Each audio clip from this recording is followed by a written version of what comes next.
Subscribe now and press the bell icon. Never miss an update.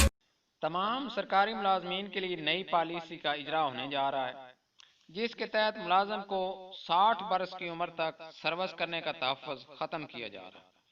تھوڑے تھوڑے کر کے یہ سب پرانے ملازمین نوکریوں سے قبل از وقت پینشن یا گریجوٹی دے کر ریٹائر کیے جائیں گے، اور آئندہ کے لیے IMF کے ایجنڈے کے تحت کسی بھی ملازم کو پینشنیبل نوکری نہیں دی جائے گی۔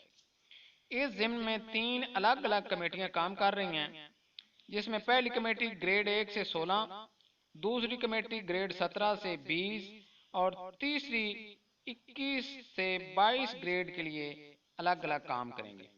یہ کمیٹیاں اپنی اپنی سفارشات مرتب کر کے ملازمین کی قبل از وقت ریٹائرمنٹ بما اخراجات کی تجاویز حکومت کو پیش کریں گی، اور یوں 1-2 ماہ کے اندر ریٹائرمنٹ کے آرڈر جاری ہونا شروع ہو جائیں گے، اور ساتھ ساتھ IMF وغیرہ کو اپنی کارکردگی بھی بتاتے جائیں گے۔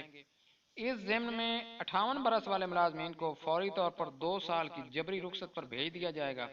اس کے بعد 30 برس سروس مکمل کرنے والے ملازمین کی تیاری کا مرحلہ شروع ہو جائے گا۔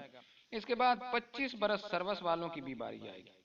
مرحلہ وار ریٹائرمنٹ کی فہرست میں کنٹریکٹ ملازمین کو فارغ کیے جانے کا بھی کبھی امکان ہے، اور سالانہ کنٹریکٹ والے ملازمین کا اگلا کنٹریکٹ رینیو نہیں کیا جائے گا، اور اس طرح وہ ملازمین ڈی نوٹیفائی ہو کر گھر چلے جائیں گے۔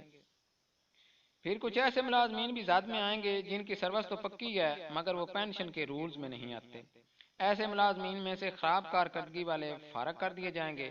پھر ساتھ ہی ریڈنڈنٹ پوسٹوں پر کام کرنے والے ملازمین بھی ریٹائر کر دیے جائیں گے۔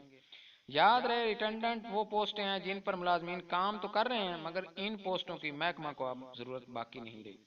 جیسے جیسے ان پوسٹوں پر کام کرنے والے ریٹائر ہوتے جائیں گے، ویسے ہی ان پوسٹوں کو سرے سے ہی ختم کر دیا جائے گا۔ آئندہ تمام ملازمین قلیل مدت کے لیے بھرتی کیے جائیں گے، جن کو کبھی بھی مستقل نہیں کیا جائے گا۔